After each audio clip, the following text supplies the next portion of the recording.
Hey friends, how are you? I am Ritika. Once again came up with another new episode of my online game Truth, Dare or Situation. If I am gonna ask to you, what will you choose? Truth, Dare or Situation? The unique thing about this game, you have to face the camera. In front of the camera, you have to reveal your hidden truth. In front of the camera, you have to show your dare. And in front of the camera, I can put you in any complicated situation. So, if you want to participate in this game, you can connect me through my Instagram profile, which is rockingritika5594. You can email me on my mail address ritikamishra5594 @gmail.com.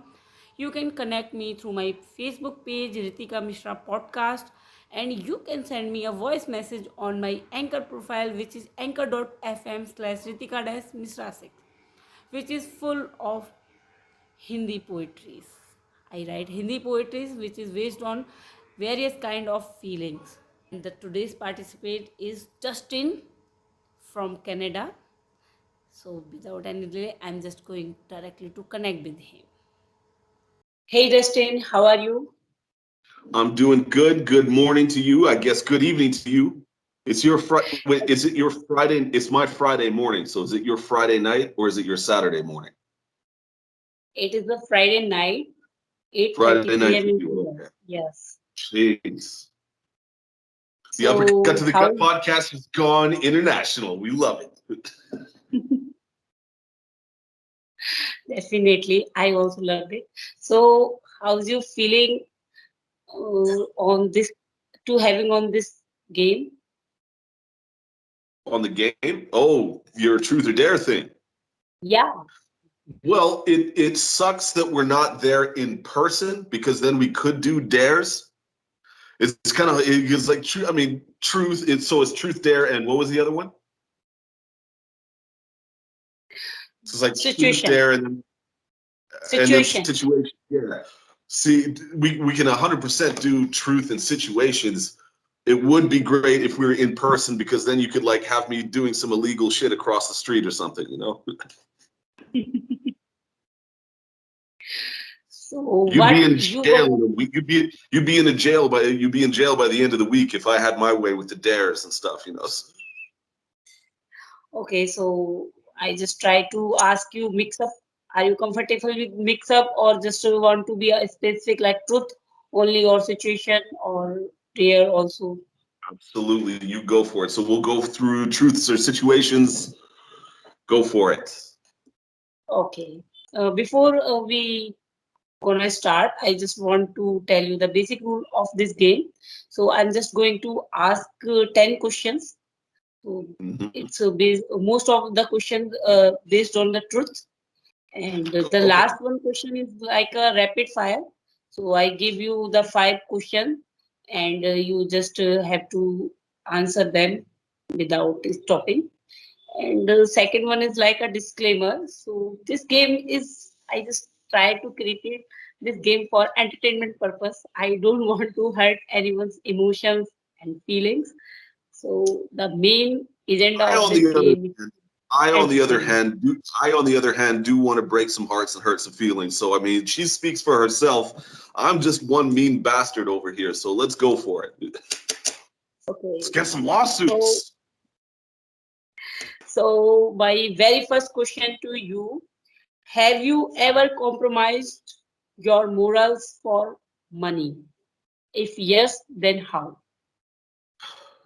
Absolutely. And the thing is I think that more or less at one time or another, I almost find that every day people compromise their morals and their ethics for money because not so much what they did do, but what they're willing to do. So in my particular, I mean, which one? I mean, what would be a good one that I could pick from here? There's been particular times here where it's like our economy has had some ups and downs and stuff like that, and it's strange how even industrialized nations like Canada or the United States still have a working poor. They still have projects and ghettos, and they still have rough neighborhoods, and they still have all this.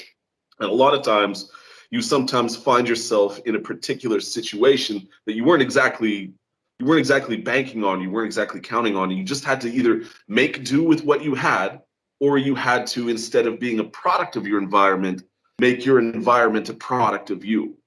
So a lot of times we like to go and justify a loss of our ethics to go and do that. I would have to go and say that there was a particular period of time where I was going through a family law process.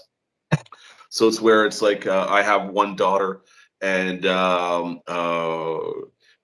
here we have a lot of issues with with broken families and a high divorce rate and all that. There's too many options here. There's a lot of options and people take advantage of those options a lot of times. And sometimes in family law situations, even though there's nothing wrong or neither party did anything wrong, we used to have a very conservative system here where courts would just sort of paintbrush everything, and they just say, oh, dad sees the kids on weekends, mom has the kids, mom gets the house, dad gets the car. And that's how it typically was for a long time. But the thing is when you love your kids and you want to raise them and see them every single day, sometimes that doesn't work. That's not effective rulings. They're getting better now, but the one thing that I did to go and kind of compromise my ethics is I wasn't exactly in the greatest financial position to go and engage in family law, and I felt like the cards were just stacked against me just because I felt that's just how the system was. And I might have been, what I did is I made the mistake that I made was thinking that, because the system had changed so much since I was little that I didn't realize what was in my favor and what wasn't. So one thing I found myself doing is I was working two jobs. One was in for a concrete company during the day, and at night I was working private security for some nightclubs. And one of the things that I got into after a while is when you get out into that nightlife, who's in nightclubs? You get all kinds of different people out there, and I ended up doing you call it a collection. It's where people that owe other people money, you got to go kick the crap out of them until they go and they pay up that money. So I did that, and with the money that I made, I used that to go and bankroll my family law case. It worked. I have my daughter with me 1 week on, 1 week off. It's been that way for 9 years, but it wasn't until I actually got into court that I realized I didn't need to do any of that shit. The court systems were way more fair than I had previously thought. So it's kind of like it was one of those situations where um, I felt I had to do something in order to be the father that I wanted to be. I didn't want to be a weekend dad. I didn't want to be a telephone dad. I didn't want to be a correspondence dad. I wanted to pick her up, drop her off from school, make her lunches, be there to be loving and nurturing, and then do the one thing that all dads are supposed to do, and that's put a foot up someone's ass when it's time to, when they get out of line, right? You can't do that on Saturday afternoon. And that was very, very important to me, that I would be a proper fixture in my daughter's life. And to me, there was no cost that for those ethics to kick in and for that to be what I wanted it to be. There was no cost or no price that you could put on that. If I had to, I'd willingly snatch the life out of somebody if it meant protecting my family or being a part of my family or keeping it whole and keeping it together so that she doesn't have to go out there and become that person, or that I'd love to have a couple more kids under the right circumstances so I wouldn't have to do that again. But I was very young. I was very young and very impressionable. And to me, get money unethically or not have my daughter. It's not even a question. It's not even a question. I'd do it again too. Because life was pretty cushy for a while. Yeah, I definitely learned money. nothing. I learned nothing from this. So definitely money is the important key for just to going in life. Over anything, we just try to put money over anything. Maybe there is a relationships or just Yeah, any a other. lot of Yes. a lot of times that tends to happen. I personally like it sucks because we've really centralized money in our lives, and to me, there's two things that are holding humanity back from becoming so much better than we actually are. One of those is religion, and the other is the monetary system. Those two concepts, whether they be as a belief on an individual level, an individual pursuit of money, or whether it be institutional pursuit of these things keep us and maintain us as these psychopaths on a leash. Because without money, people go crazy. And with money, people go crazy just a different way. Religion gets people doing the same thing too. Look no further than what's happening in Afghanistan right now with Sharia law. It's insane. And it says nothing to do with the religion. It's just all you have to do is just go and look at the implementations. And because we're so nutty, we perceive these things. But the monetary system is one of the biggest things that goes and draws it. It's our biggest drawback in general for humanity. We could just build a bridge, but no, we have to bid for it. There has to be several companies that bid for it. Then there has to be all these cut corners. Then the bridge collapses and we're all sitting there scratching our heads saying, oh, why did that thing collapse? So I don't know. We had to make some money. You know, there's a lot of very easily resolved situations revolving poverty and revolving areas of famine that could very easily be resolved with very little money. They just it's not profitable to go and a lot of philanthropists or entrepreneurs or business owners, the big corporations of the world, they don't see a profit in helping poor people. So you're right. Money does come. See, money seems to come before most things in this world these days, which is why no one stays good for long in this world, I'm afraid.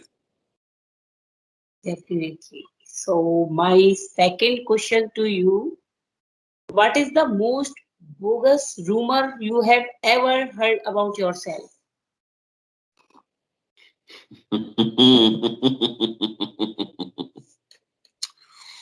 most bogus rumor ever heard about myself. hmm. I know I had a few for this. When I think about that, I think it just needs a little bit of a lead up into it. So if you're an honest person and somebody has a problem with you, typically when you have relationships with people or friendships or partnerships or whatever, and if you ever have somebody in your life that's taking advantage of you, the moment that you say no, or the moment that you cut off any kind of a toxic relationship, or you cut off the things in your life that don't work, typically the first thing that these sacks of shit do is they come after whatever credibility it is that you have. If you're an honest person, they'll say that you're a cheater. If you tell the truth, they'll call you a liar. If all you've ever been is a straight shooter your entire life, they'll call you a thief. Somebody will always go to a crazy low to try to discredit somebody who's credible simply because they're upset about something. So I had a particular situation where there was a friend of mine. We started a company together. She was a bit of a wild card. She loved that wild lifestyle. She was all about that. And she had this boyfriend that was just absolute garbage. Like, used to beat the crap out of her all the time. They'd always be in a physical altercation. I stopped seeing or hearing from her because of that, because it was so out of control. When people are involved in toxic relationships like that, they tend to isolate themselves from everybody else, because if anybody ever saw or heard the bullshit that they're up to, we put a stop to it right away. And I did that several times. So at one point, she seemed to have hit kind of a bit of a rock bottom. She had no place to go. I brought her in, said, okay, well, you know what? She's very independent. She can make her money. She's good. I said, come stay with me for a few weeks.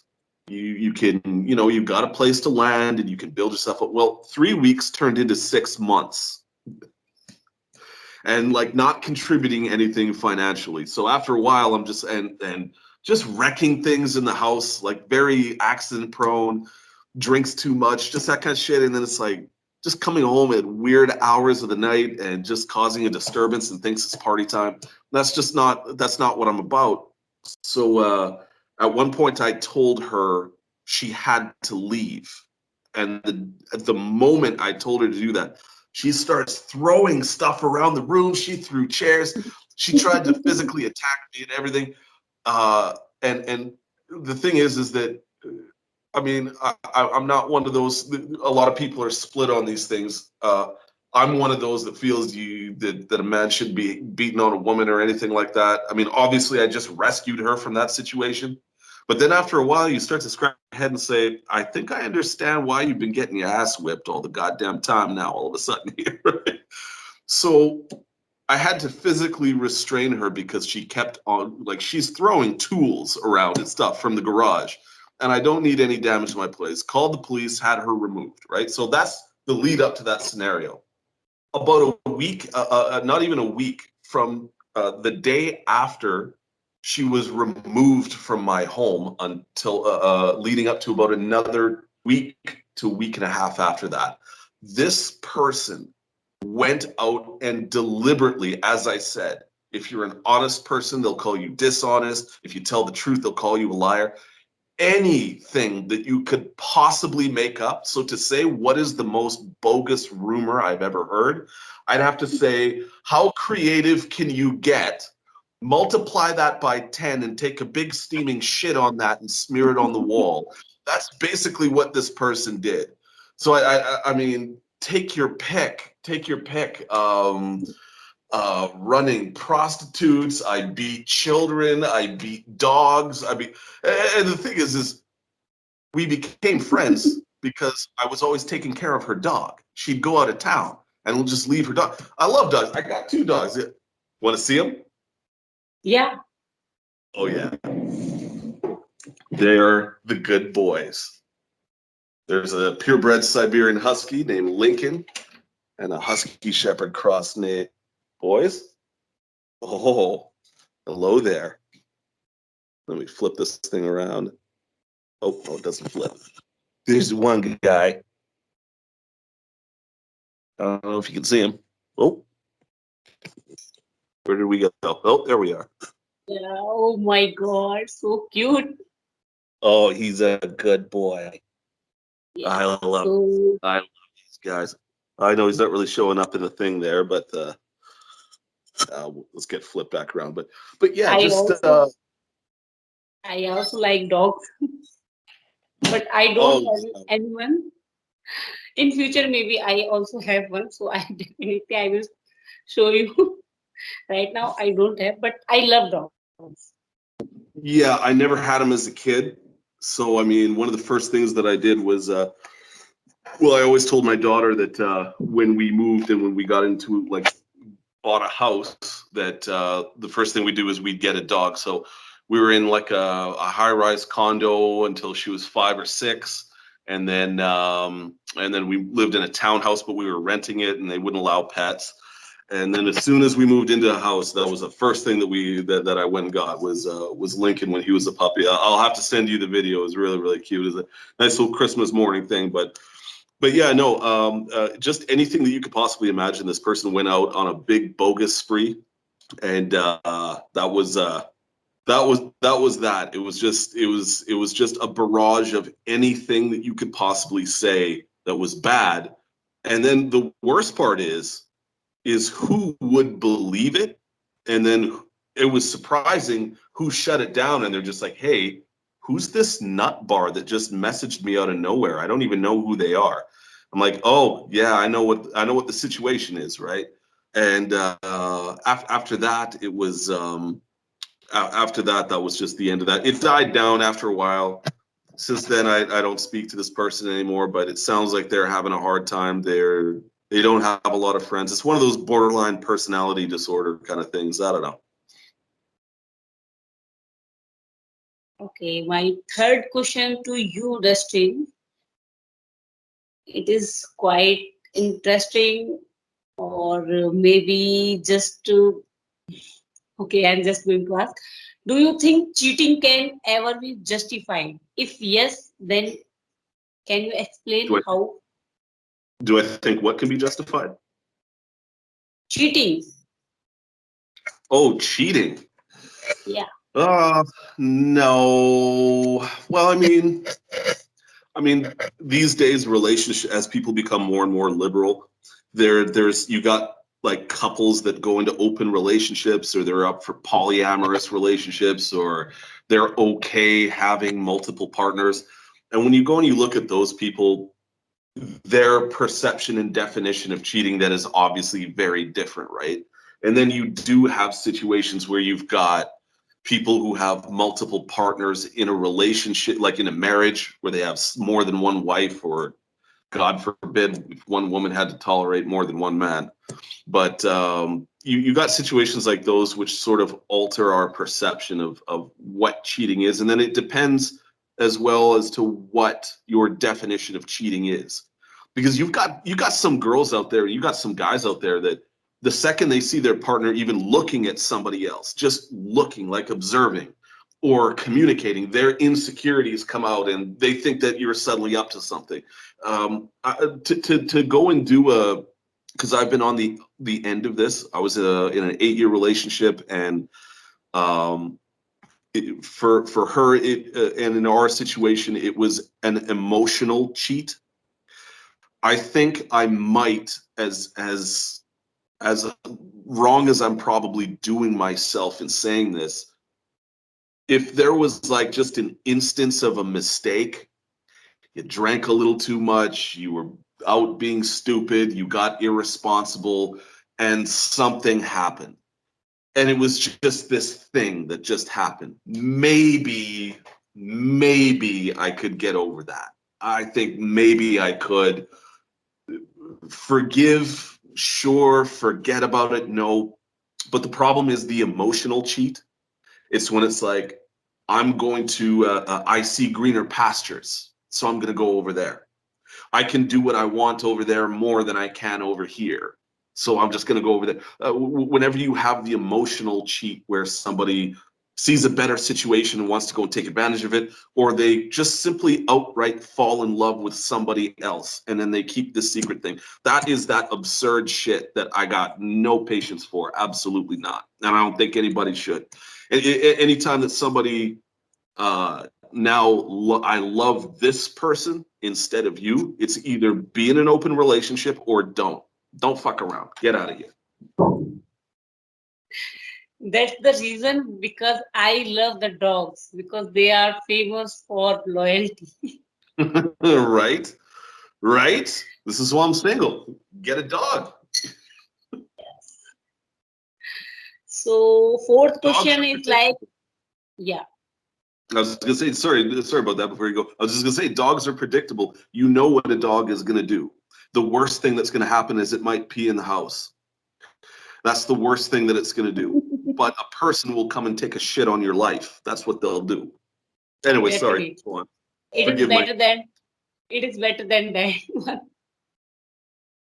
So fourth one is like, have you ever had a paranormal experience?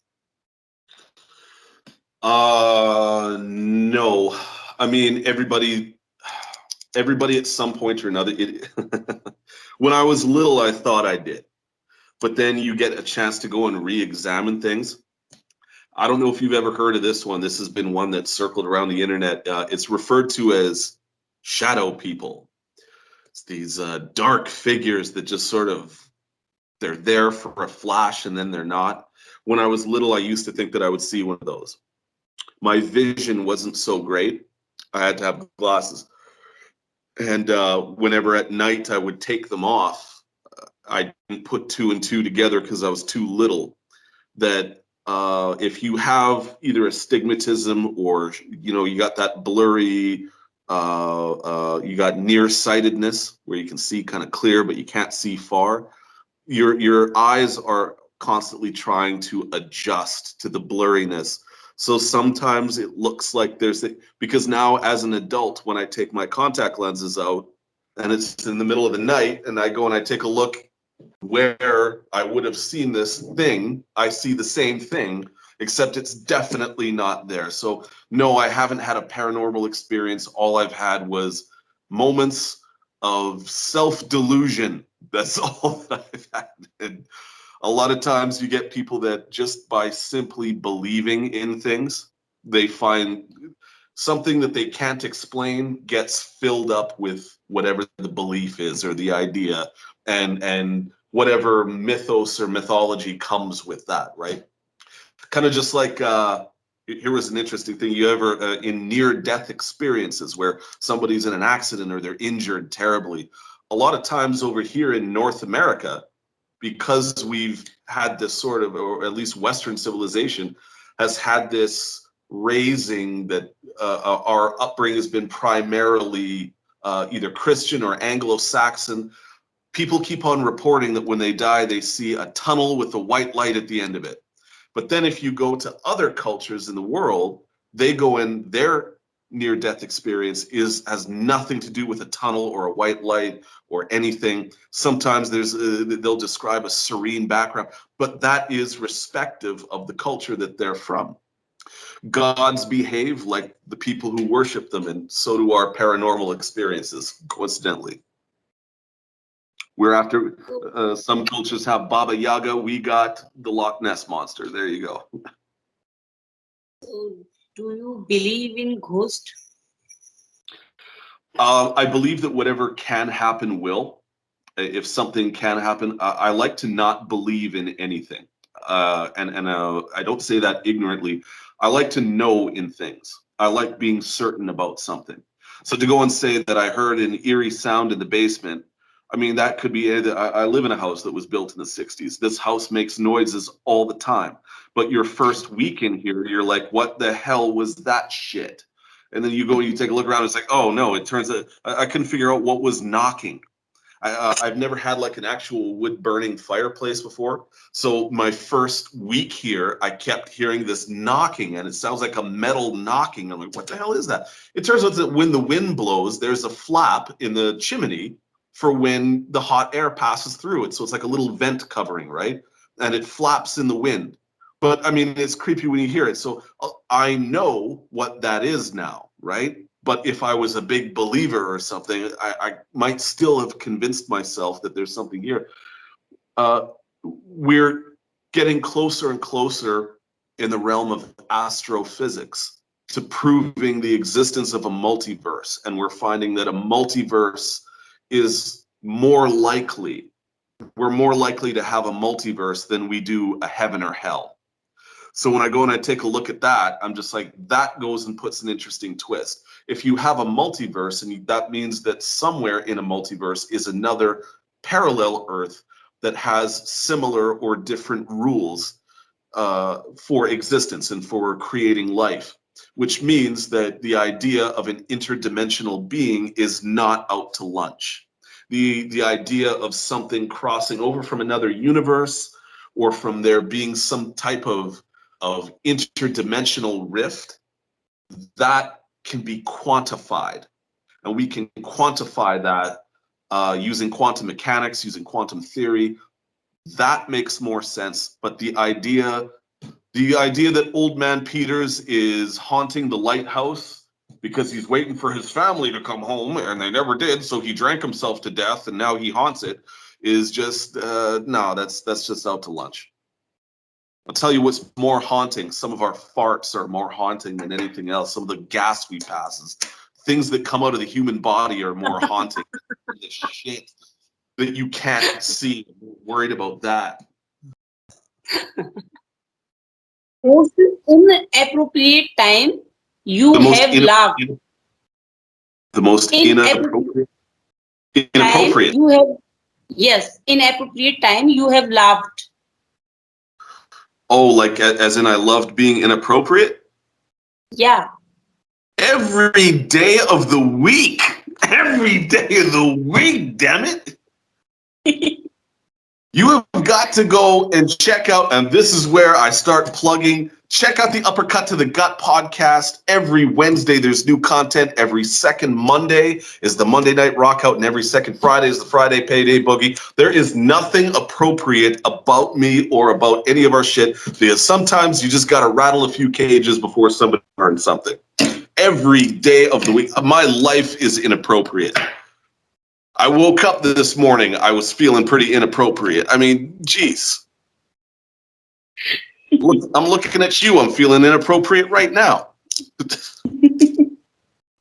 No, it's a very. Yeah, you're safe. You're on the other side of the planet. Okay, so You're 6 down the road. You're down the road. It's a different story. I'm getting inappropriate. See?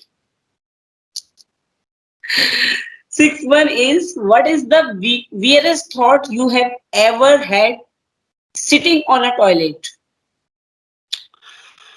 The weirdest thought I ever had sitting on a toilet. Oh, those are many too. Because I mean, you get so much quality time to think, especially if you had to wait, or especially if you know that this is going to be a process. I think one of the weirdest. I mean, yeah, this is like a repertoire of thoughts too. It's just like the inappropriate times that you love. It's like it's all the time. There's a weird thought all the time. I have to say, I wonder what my dog named me. I mean, there's one. That's 2 days ago. What has my dog named me? Weirdest thoughts. When I was little, I would take a lot of time. For me, I'm now more down to business. I'd probably say since like after the age of 15, I don't have a lot of thought time on the shitter. You just I'm kind of like get the job done and go. But when you do have some time, it's almost like meditating. Your mind just wanders. I'm pretty sure I reached a state of nirvana like twice. That's all I got for you. When I'm sitting on a toilet, I'm just thinking what to cook tonight. That's the thought. What to cook tonight? No! Oh no! You're thinking about. Let me get this right. You're thinking about food while you're getting rid of food. Yes. I'm just trying to empty my stomach. If that isn't the circle of life, I don't know what is. I mean, it's literally the circle of life. Yeah, I also thought this is the weirdest thing I ever thought in a toilet. So just I share to you. So my 7-1 question to you. Where do most of your embarrassing orders come from? Most of my embarrassing Orders. Orders. Yes. Orders. I might have to elaborate on the orders part.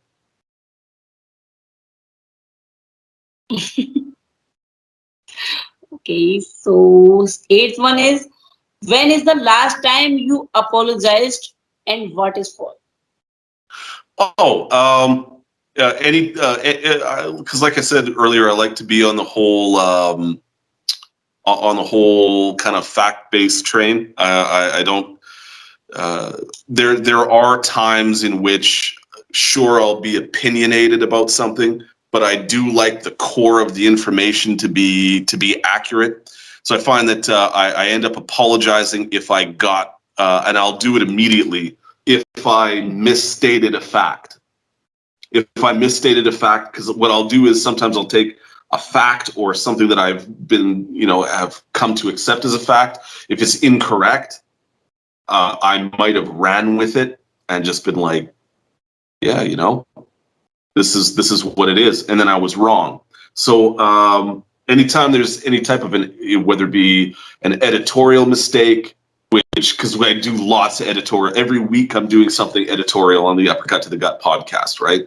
There's always something that we're going to be talking about, and I always feel the need to go and apologize immediately for mistaking a name, for mistaking a fact, because we have such a big problem right now with misstated facts and misrepresentations. The alternate truths or the alternate facts, as the Trump administration used to call it, where they basically make up their own shit as they go along, right? And anytime that I'm a part of that, because I call that out a lot, anytime I'm a part of that or I make that mistake, I will immediately apologize for it. It's why I go by the title, The Infallible D-Dubs, on the Uppercut to the Gut podcast. You have to be infallible, so I have to apologize, or else I'm not infallible. Okay, so ninth one is, what is the weirdest thing you have done on a plane? Just snoring. I'm one of those. I'm one of those that I don't think anybody should be fucking around on a plane anymore. You know, I think somebody does something stupid on a plane. Yeah, to just shoot them. Don't even wait. Don't even wait for this weird shit to get weirder. Just detain them, arrest them, get them the hell out of there. I'm a good boy on a plane. I'm a good boy on a plane. Listen, when you're 18,000 feet up or more, there should be no fucking around whatsoever. None. So the weirdest thing I would just have to say is just, head back, just snoring like a sack of shit, or getting up to go to the washroom too many times because I overdrank on the plane. That cabin pressure really starts squeezing on the nuts. You got to go to the bathroom, but especially you drink a little bit too much. But no, other than that, I'm a good boy on planes, and I think everybody should be too. It's crazy. Sometimes you get on planes, you see kids running around, and you're just like, how did they, like, you see them running. There's one flight I was on, it was insane. These kids were just running like up and down the aisles, and their parents are just chatting, just blah, blah, blah, blah, blah. They're just yakking, chatting. It's nighttime, and the kids are running around, and I'm just like, if there was ever a justification for condoms or an abortion, it's these two little bastards running back and forth here. Like, get them the fuck out. Don't fuck around on planes, people. Don't fuck around on planes or around on trains. Sit down, shut up, look forward, go about your business, get out of there, move on. Oh my God. You telling you telling that actually the real fact. You showing us the real fact of the society in which we are going daily survive on daily basis. This is the true fact, and I also agree with it. But whenever we are just to listen the true facts about ourselves and whatever comes near or surrounding us, so we are, even I it's hard to control my laugh. Oh, But don't it is control your laugh. You gotta let that out. You gotta let that out. I wouldn't have you hold in laughter. I wouldn't have you hold in gas. Come on. I'm just saying, don't do it on a plane. That's it. yeah. Cabin pressure keeps all that in. Especially, I would especially not want you to relieve any gas, knowing that you're just thinking about food too while you're at it. Now that I know this, you never should have told me that. I'm never going to let this go. Okay, so 10th question is like a rapid fire. So very first question for you, Dustin. Are you ready for this? Oh, yeah. It is I hope. quite Did I grab the quite table? oh yeah. So what are your favorite and least favorite of your body parts? The favorite and least favorite of my body parts. So,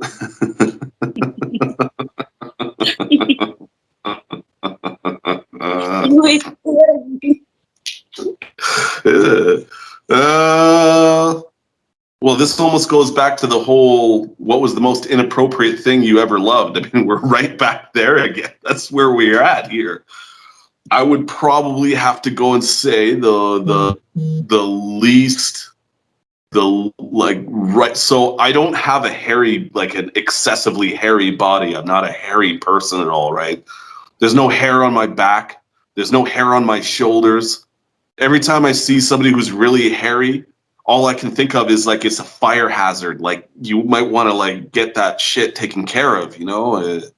But right above my, so on my lower back, right above my butt is this small patch of hair. It's very small, but it's there, and you know it's there. And I'm just like, is this like a rabbit's tail or what the like? What is this shit? That's the only thing that I'm missing is I'm waiting for somebody to be like, oh, it's Dustin Cottonbottom. I'm waiting for it. Like I'm just waiting for somebody to just go off something like that. And the part of my body I probably like the most. I don't say this in a vain manner. I just say this as it's something that I've been able to utilize to go and communicate things. My face, I can get. I've been told that I have all kinds of wild facial expressions, and sometimes you know how like there's some people that they'll communicate to you with just a simple look. Like they'll let you know exactly what's on their mind. They're pissed at you. They'll do that. I've been able to convey that, and in some instances, just look at people and not answer a question, not answer anything, but just look at people, and they already know what I'm thinking. And if they don't know what I'm thinking, they'll find out soon. Quite interesting this It one. was, it was either that or my dick is my favorite, but I don't know. It was one of the two. It was coming down to that. Okay, so Personally, next, more time. yes. Personally, I spend less time with my face and more time with my dick anyway. But either way, listen. So next one is, what is the most childish thing you still do? Video games. Video Oh, games. Man. Grew up. When I remember when I was a kid, we couldn't afford like Nintendo, Super Nintendo, whatever. It's like I'm 35 now, and my generation is one that grew up on Super Nintendo and Sega and Nintendo 64 or PlayStation.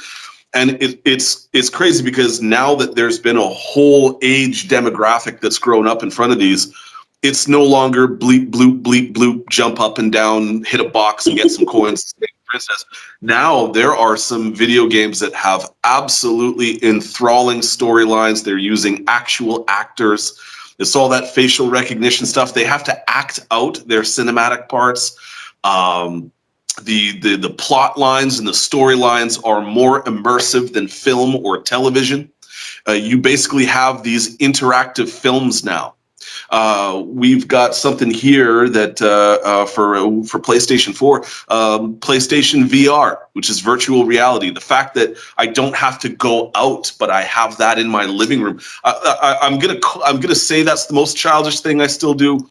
Although a lot of people would disagree that it's childish because it's now a business. It's what people do, and it's a big business, and business is booming when it comes to video games. I'm not so much one to play video games or apps like on a phone. Like you got some people that they're just playing these games on their phone, and I'm like, why? I don't like. There's no reward out of it. When you play some things on PlayStation, you get free rewards and you get all these, percentages off of stuff. And there's an actual your progress. My progress with PlayStation has been followed since PlayStation 2. And I'm just like, that's cool. But I would refer to it as a childish thing simply because as a child, it was something we all loved to do. I remember how bad I wanted a Super Nintendo. And I got a paper route as a kid, and I was able to buy it. And I just remember yearning for it and wanting it so bad.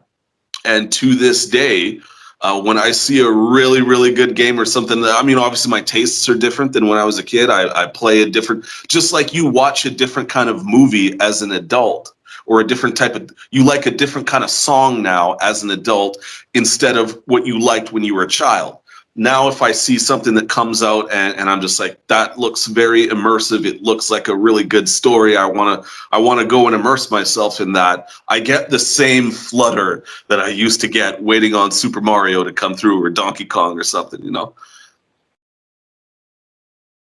And that Oh, and I just so, that and I just turned 12 like a week ago. I'm a total fucking man child. okay, so has anyone ever walked in on you in the bathroom? Oh, yeah. It doesn't last long though because I yell really loud. I mean, I will let you know to get the fuck out of here before I skin you, like just some shit like that. Like you'll really get it. Before that door even gets all the way open, I'll let you know. You'll know that it's occupied. And rightfully so. Listen, you see, like, we're not, at this day and age, we're not stupid.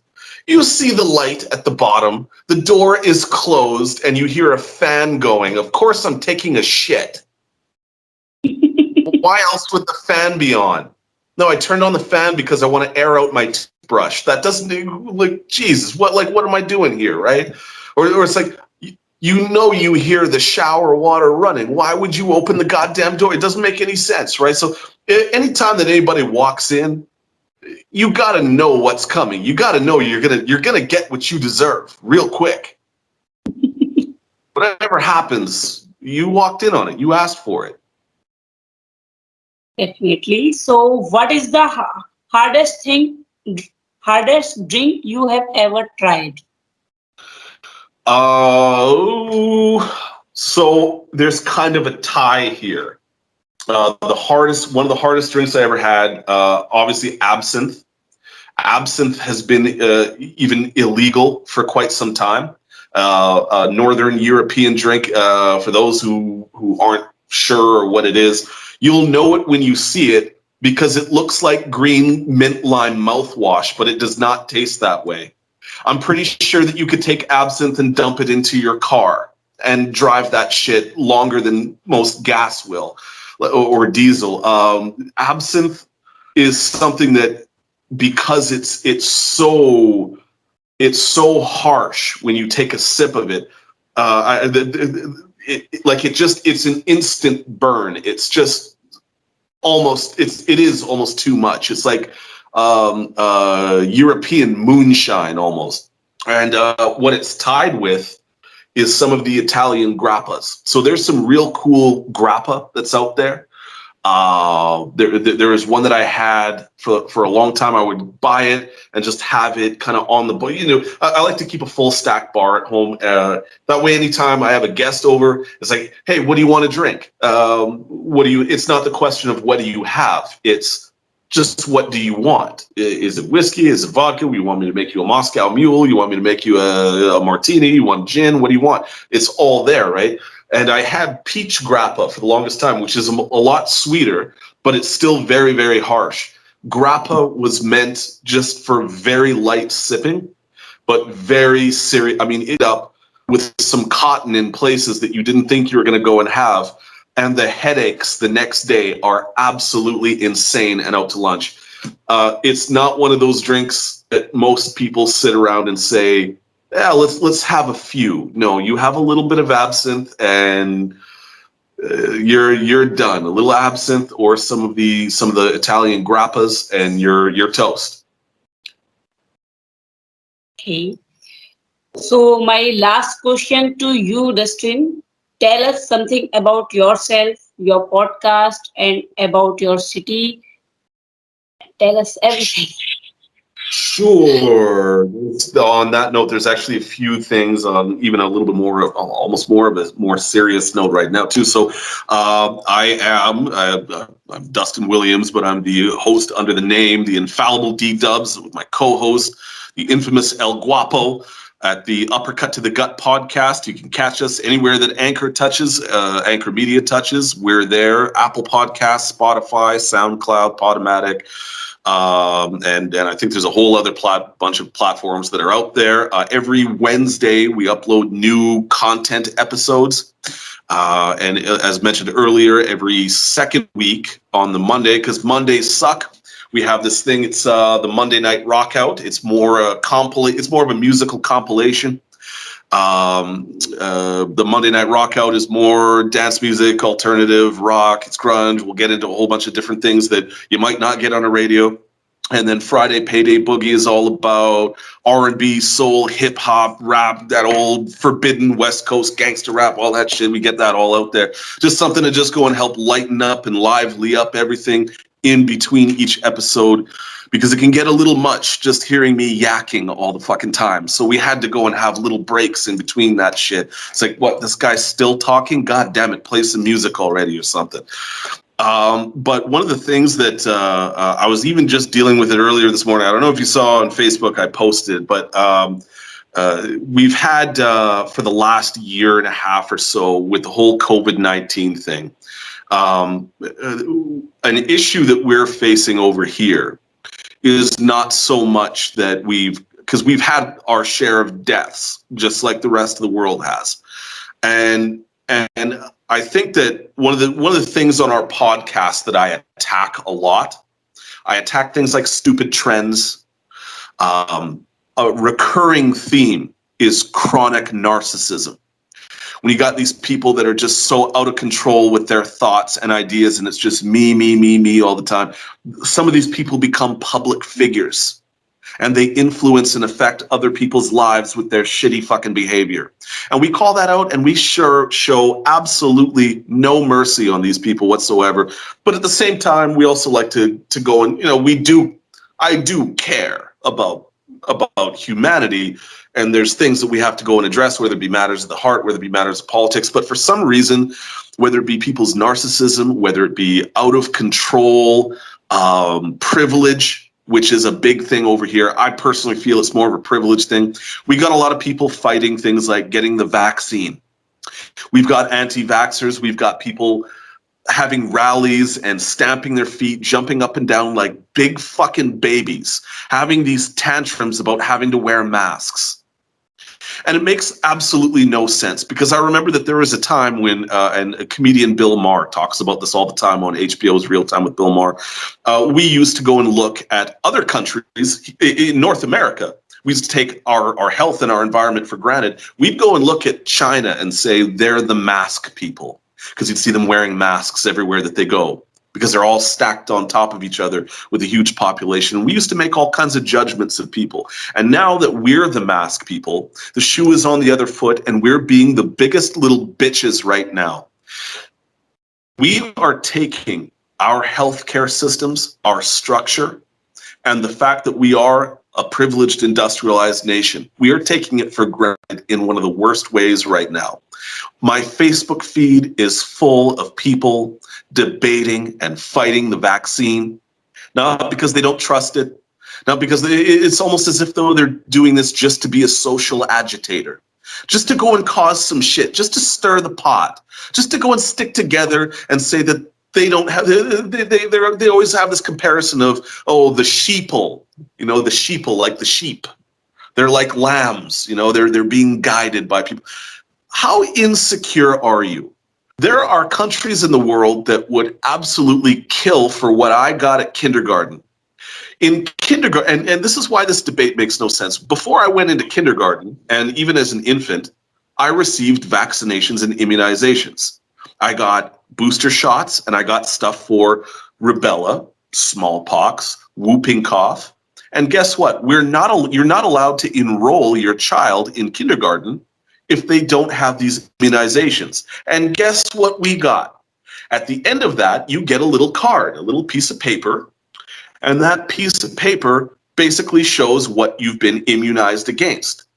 It's called a vaccination card, and it just goes and shows what vaccination progress you have. And at age 13, 15, you get more booster shots and more immunizations against whatever is new. We've now eliminated chicken pox.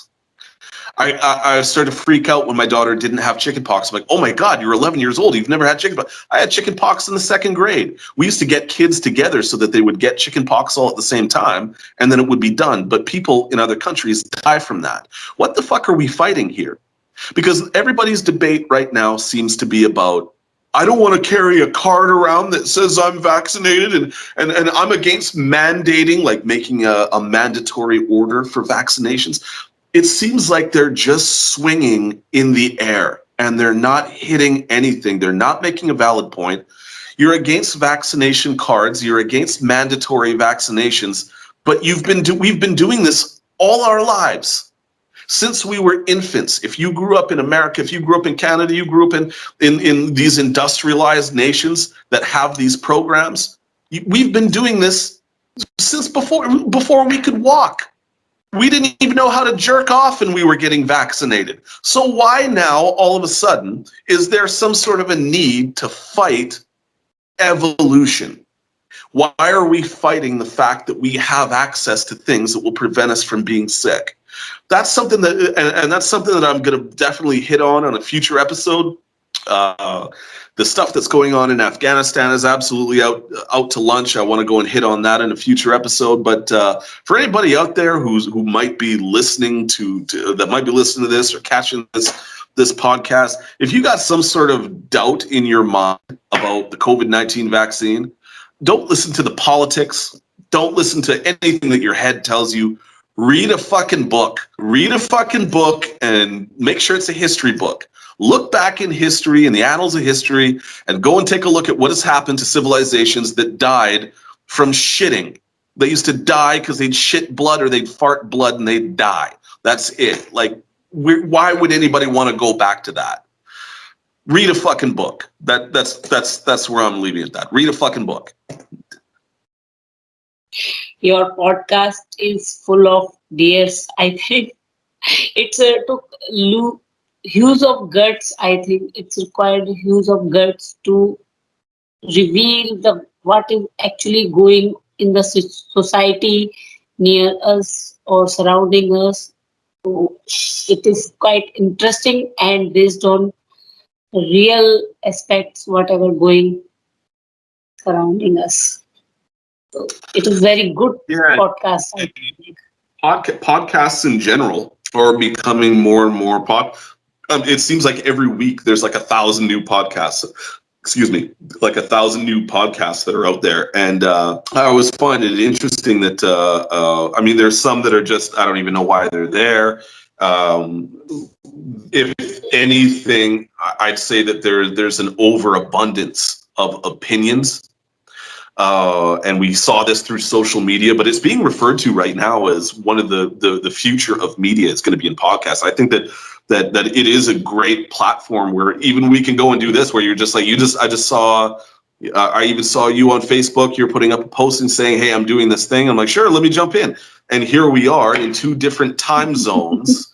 It's morning here, it's evening there, and we're truly reaching to other communities. We don't even have to agree to the same thing, but we have this exposure that we can reach across the other side of the planet without leaving my office, and that I'm at home, and it's those kind of things that I'm glad that they're here for, and I'm interested to go and see what and now I got a new podcast to listen to. I got to check out yours now.